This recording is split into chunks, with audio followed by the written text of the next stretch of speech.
Welcome back to Africa Science Focus, the weekly science and development show from SciDevNet. I'm Ogechi Keanyao.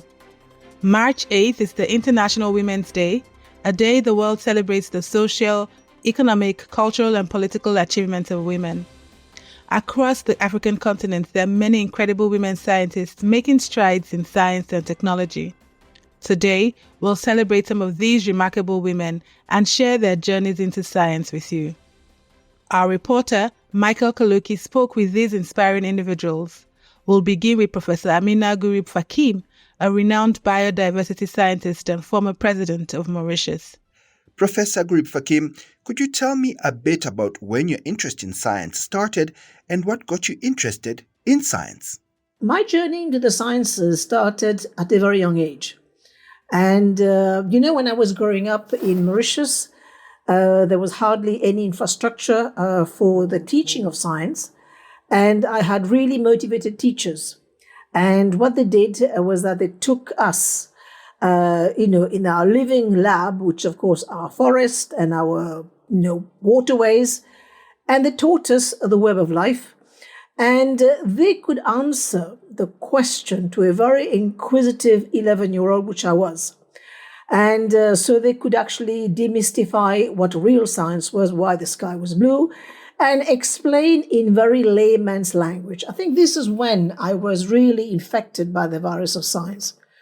But how did that get sustained? That's another good question. I sustained it because I enjoyed it. And through the answers my teachers were giving me, I could understand the world around me. When I went home, I would, for example, cook an egg, and I would go back to my teacher and say, look, this is what happened. And they would explain to me how the egg, the protein were being transformed. So that sustained my interest in the sciences. But then there had been two landmark moments, which really then, showed to me how science can be transformational. One was the landing of men on the moon. And the other one, of course, was the birth of the very first test tube baby in London. So I said to myself, well, this was, of course, a very key moment, which actually helped transform my journey. And when the choice had to be made to go to university, of course, I was ready for that journey. But here I will have to say it because this happens, I'm sure happens to many women. When I went to see the career guidance officer and I said to him that I wanted to study sciences, he looked at me and said to me, young girl, why do you want to do that? Because science is for boys. And when you come back, there'll be no job for you. So I would advise you to go and study the soft sciences like biology or home economics and things like that. So when I went back home, I said this to my father. Well, this is what the gentleman said. He said to me, what are you going to do? I said, I'm going to listen to my heart and to do the sciences. Well, when I went to the UK to do my degree, I had no idea what I would do with that degree if ever I came back to Mauritius. But I just enjoyed my journey and I enjoyed the risk taking as well, because this is something that will actually undergird my career eventually, be it at the level of being an entrepreneur or even at the level of the presidency. So it all started in the journey of passion, the journey of discovery, and more importantly, the journey of enjoying what you're doing. Thank you, Professor. Now, could you briefly take me through your career journey up until this point? I started, as I've said, in my small village growing up, did my education. I was lucky because my parents believed in educating a girl, which was not given at the time because economically it didn't make sense to educate a girl because the culture has it that a girl is going to be married off and will actually help the other family that she's going to go into. But fortunately, my father was a very enlightened man. And I think this is, again, a message that we need more fathers to be cheerleaders of those girls growing up. So I went to school. And again, here I would like to point out something very important. I'm Muslim by faith, and my parents chose to send me to a Catholic school. And diversity for us here is our strength. And I keep saying that all the time. And we need that kind of narrative. We need that kind of bringing people together because there's so much more that defines us being together than that separate us. So we need to bring that on board. So I grew up in that village, a microcosm of the world. And I went to do a degree in the UK. Again, I did not get a scholarship. My parents sponsored me. And so once I went there, I did a BSc in chemistry. And I had a fantastic opportunity of doing 1 year in industrial training in a big multinational company. And this is where I learned the ropes of science, research. So when I finished my degree, I came home and my father said to me, "What are you going to do again?" The choice was mine all the time. And I said, "I want to do a PhD and to do further research." He said, "What are you going to do with this?" I said, "I don't know." But I enjoy it. And I've learned something about research when I was doing my industrial training. So I went to the University in Exeter and did a PhD in organic chemistry. Then the choice came. Either I was going to do a postdoc in the United States or come back home and take a position at the University of Mauritius.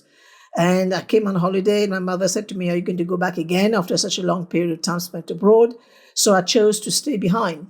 And when I joined the university, I was disheartened because the infrastructure I had to study science in the UK was, of course, absent here.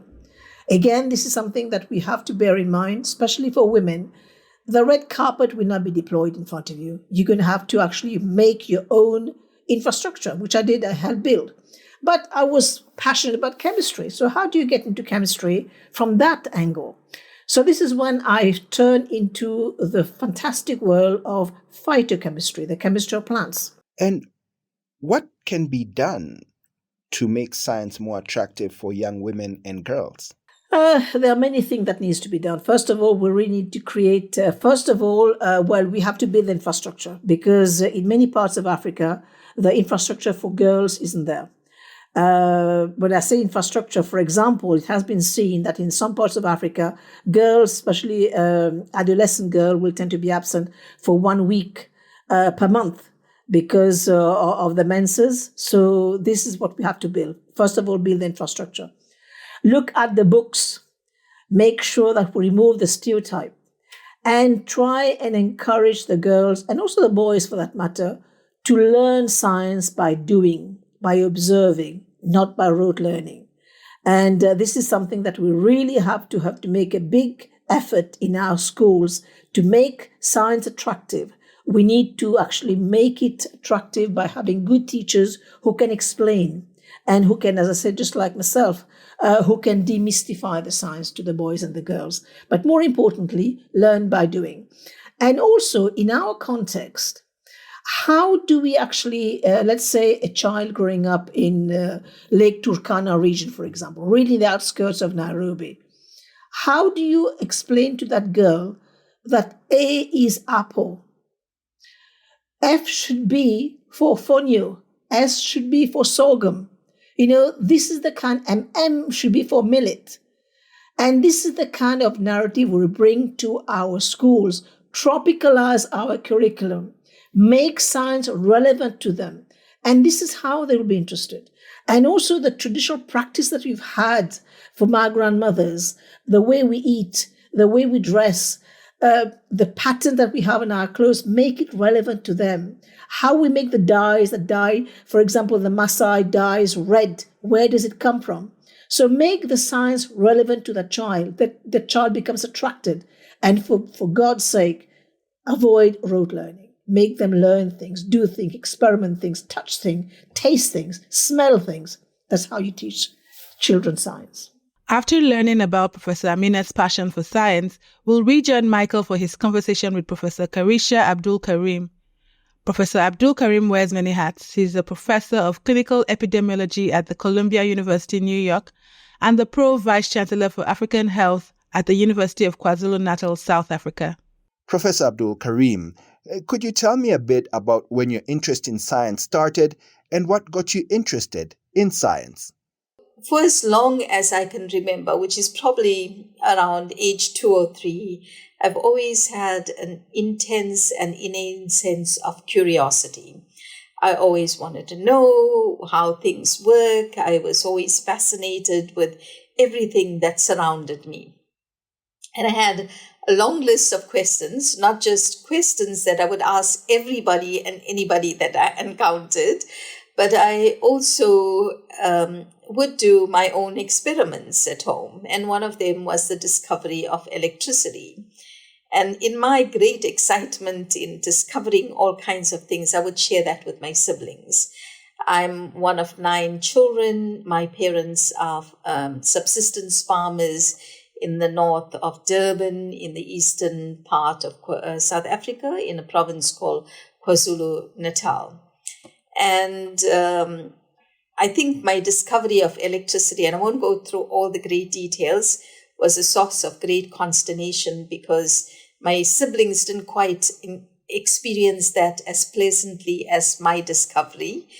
And that got me into big trouble. And so I had to start school. I had a school down the road that very kindly agreed to take me. And I really thrived in that environment. I loved reading, writing, and all the different subjects. And I knew, from primary school through to high school, that being a scientist was what I wanted to be and what I wanted to do.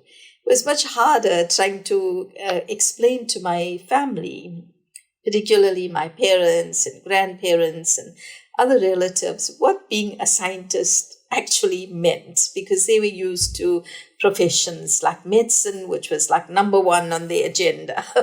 And if not medicine, engineering, if not engineering, law and teaching and nursing, and all of that came further down. So this difficulty that my family had thinking, which wasn't really a problem because I appreciated their support and indulging me my curiosity and my idiosyncrasies. When I finished high school, I did a BSc degree. And I knew that I liked life sciences. And during that time of majoring in chemistry, in microbiology and biochemistry, I started to learn. So this is now, between 78 and 81. So for some of your listeners, that may sound like I'm ancient. I am. I'm almost 64 years old. I started to learn about immunology, and that really, really caught my imagination. Thank you very much, Professor. What are some of the challenges, if you could, perhaps pick some of them that have affected your career, and how have you dealt with them? So I kind of am the type of person who looks at challenges as opportunities.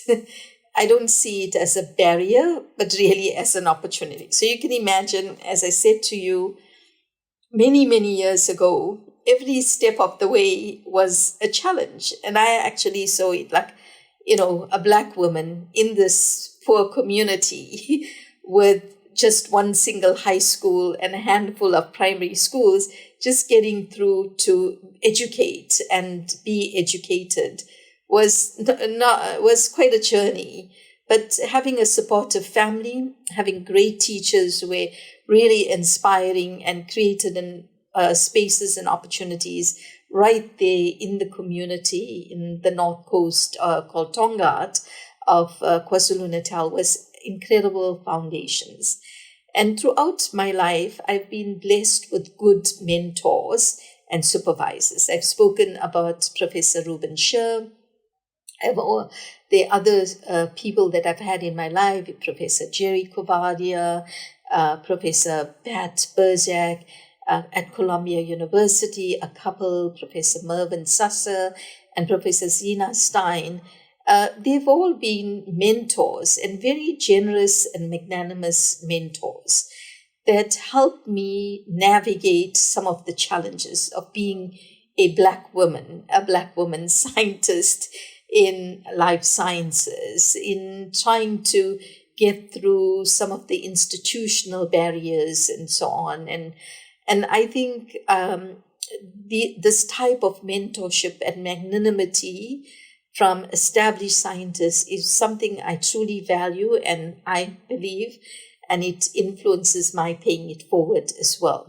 So that's really important. And I think that as in any field of work you're in, you will find people who are there who will support you. And then there are people who will pull you down and they will give you 200 excuses or reasons why you're wasting your time doing this and why you shouldn't be doing whatever. And there, I think your passion, your focus, and truly understanding why you're doing. If you're not confident enough in yourself and why you're choosing a particular career path, then you can be very easily swayed into different directions. Your sense of self-esteem and confidence can come down. But it's important to keep surrounding yourself by people who affirm you, who can criticize you. And make no mistake, my mentors are my worst critics. So I'd say finest critiques that you get from a critical thinking is very important. And in science, debate, discussion, differences of opinion is really the bedrock of what moves us forward.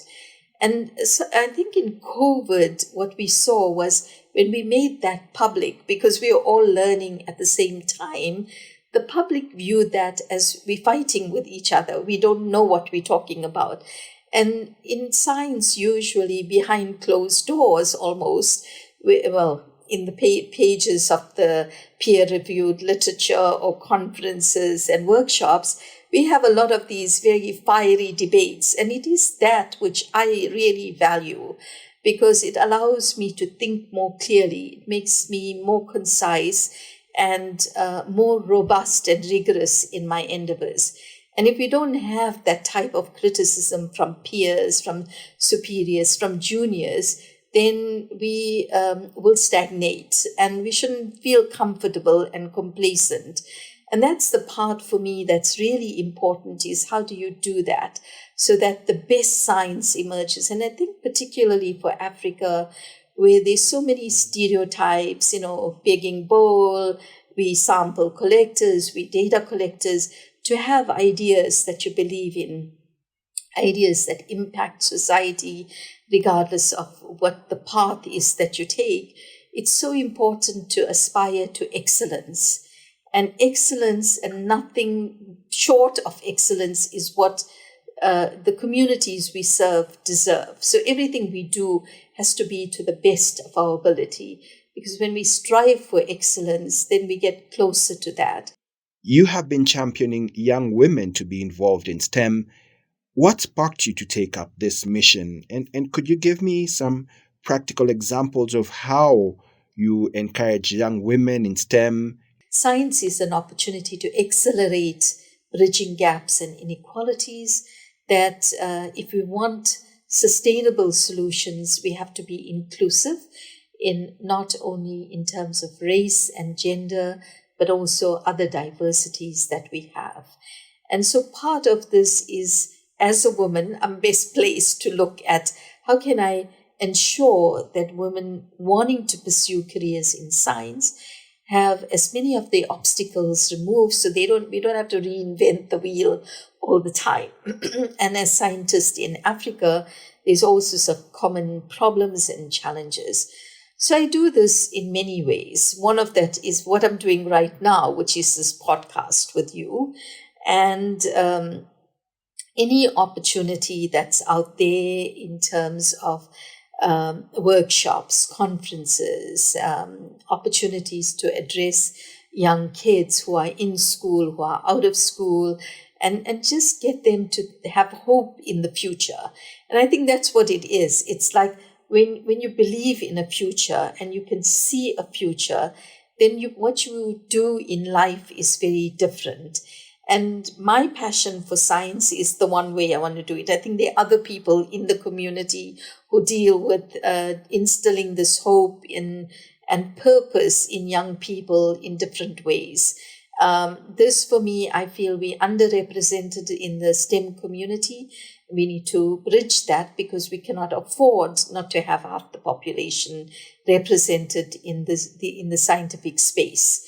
Two is that there are challenges that women face, and our research actually doesn't always capture this. And by having women in science, we can do a more complete science agenda that addresses everyone's issues and concerns and challenges.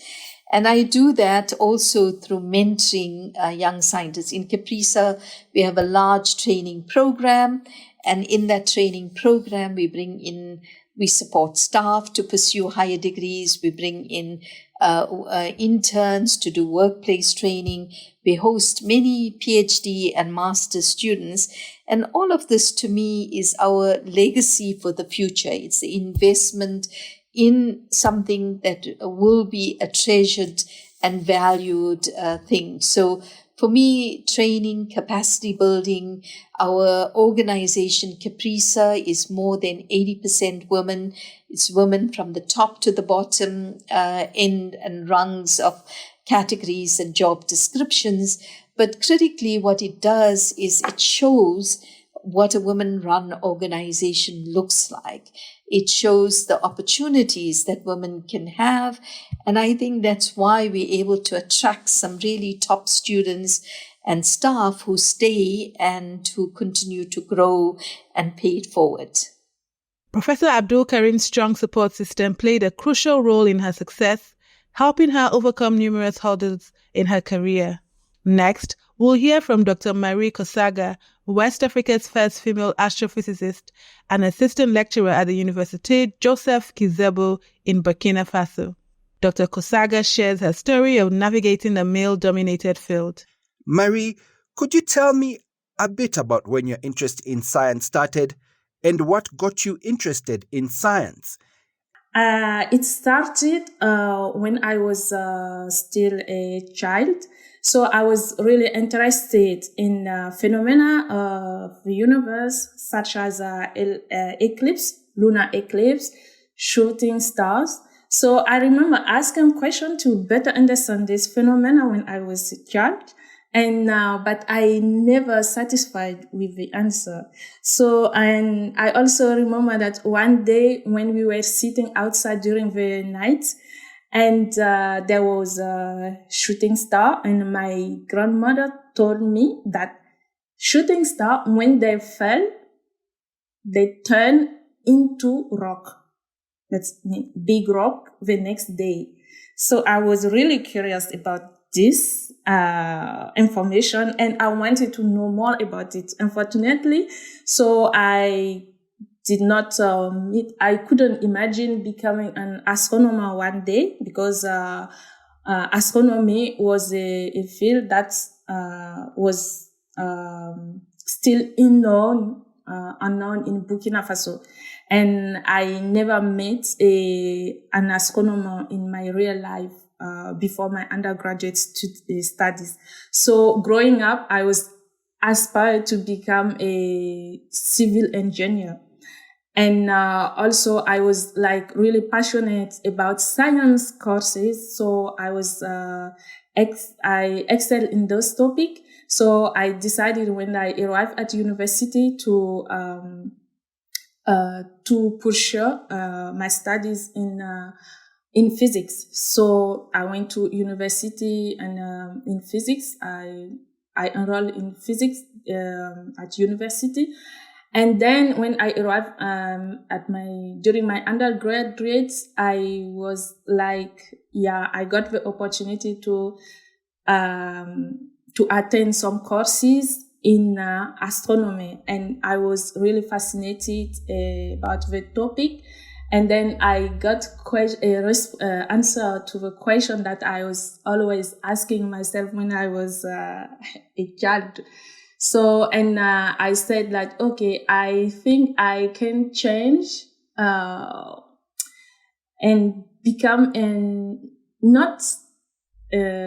become a civil engineer, but become an astronomer and doing research, because it's a really fascinating area. And so I then decided to pursue postgraduate studies in astrophysics. And what make my career more easier for me is because I was really passionate about science courses, and my interest in that made me to excel easier in the topic. So this is why I did not hesitate to take up the opportunity in becoming a researcher in astronomy today. Marie, what challenges, difficulties have affected your career, and how have you dealt with them? we know that becoming a researcher in astronomy requires like a solid background in physics, mathematics, and informatics. And so this is a bit complicated as a woman to show interest in this field. Like in countries where majority of people think that scientific fields are dedicated to men and not to women. So I can say that this shook a bit my motivation to pursue my studies in scientific field when I arrived at universities. Fortunately, I had the support of my parents, and especially my father, who kept me and motivates me to not give up and do what will make me happy in my life. So this was like a really motivating. This was really like push me to not give up and then to like develop self-confidence. And then this was like a challenge that I faced, and unfortunately many women do not have this chance to have a supportive family. And I think that this if I didn't have a supportive family, I couldn't become what I am today.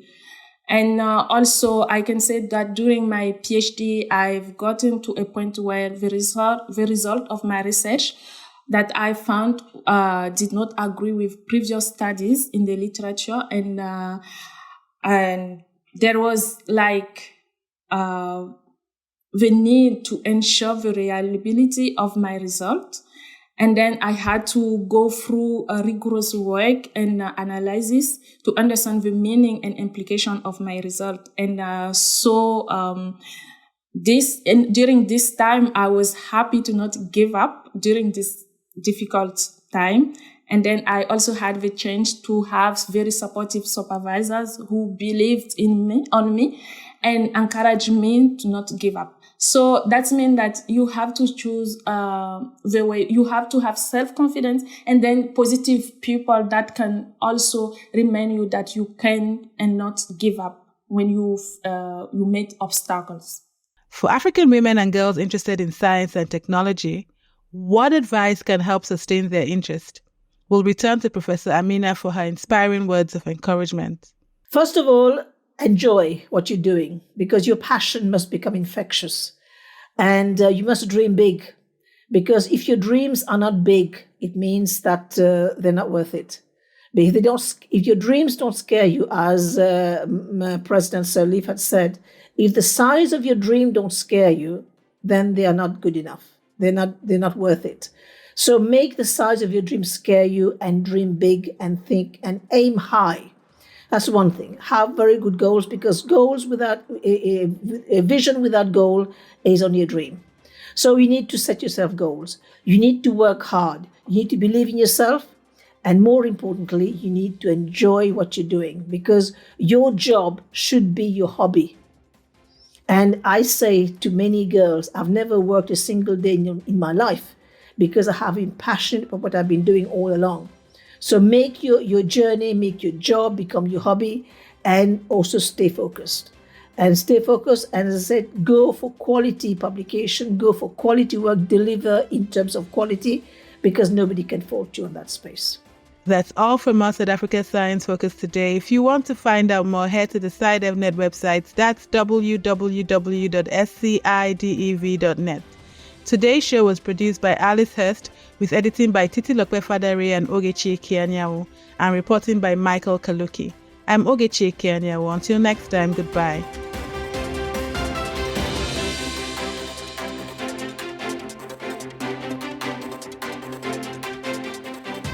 Africa Science Focus is produced by SciDevNet and distributed in association with your local radio station. This podcast was supported by the Science Granting Council's initiative, which aims to strengthen the institutional capacities of 18 public science funding agencies in Sub-Saharan Africa.